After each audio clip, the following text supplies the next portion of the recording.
নমস্কার, অ্যাস্ট্রো রাজু চ্যানেলে আপনাদেরকে স্বাগত। আপনাদের সাথে আমি রাজু।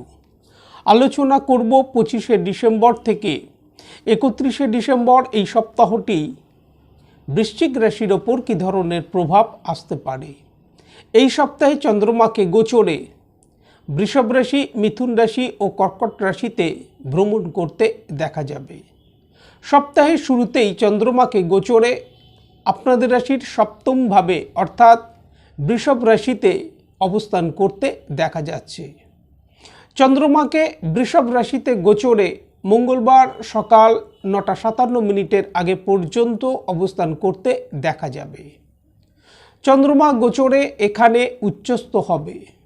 সপ্তাহের শুরুতেই আপনাদের রাশির ওপর চন্দ্রমাকে শুভতা নিয়ে আসতে দেখা যাচ্ছে। আর্থিক দিক থেকে লাভপ্রাপ্তি এই সময় আসতে দেখা যাচ্ছে। অর্থ উপার্জনের ক্ষেত্রে এই সময় সুযোগ আসতে দেখা যাবার সম্ভাবনা। কর্মক্ষেত্রে এই সময় অগ্রগতি আসতে দেখা যাবে, তবে খরচের পরিমাণ এই সময় কিছুটা বৃদ্ধি পেতে দেখা যেতে পারে এবং জাতকের মধ্যে ক্রোধ, জেদ এগুলো বৃদ্ধি পেতে দেখা যাবার সম্ভাবনা।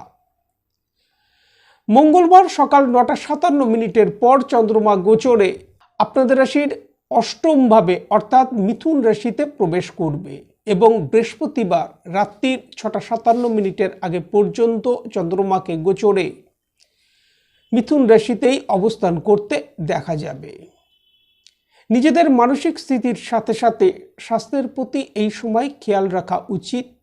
গুরুত্বপূর্ণ সিদ্ধান্ত নেবার ক্ষেত্রে সাবধানতা অবলম্বন করা উচিত। কারোর ওপর নির্ভর করে কোনো সিদ্ধান্ত এই সময় নেওয়া উচিত নয়। এনিমিরা এই সময় সক্রিয় হতে পারে, এই বিষয়ে খেয়াল রাখা উচিত। আর্থিক দিক থেকে কিছু লাভপ্রাপ্তি এই সময় আসতে দেখা যাচ্ছে।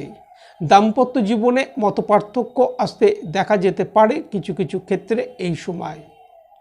বৃহস্পতিবার রাত্রির 6:57 পর চন্দ্রমা গোচরে আপনাদের রাশির ভাগ্যভাবে প্রবেশ করবে এবং রবিবার ভোর 6টার আগে পর্যন্ত চন্দ্রমাকে গোচরে কর্কট রাশিতেই অবস্থান করতে দেখা যাবে।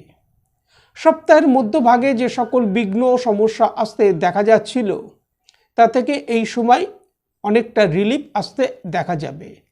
আর্থিক উপার্জনের ক্ষেত্রে এই সময় সুযোগ আসতে দেখা যাবে। ভাগ্যের সহায়তা আসতে দেখা যাচ্ছে, তবে হঠকারীভাবে কোনো সিদ্ধান্ত এই সময় নেওয়া উচিত নয়, কারণ এই সময় সিদ্ধান্ত নেওয়ার ক্ষেত্রে সাবধানতা অবলম্বন করা উচিত, নচেত এই সময় সিদ্ধান্ত ভুল হতে দেখা যেতে পারে। আজ এই পর্যন্ত। নমস্কার।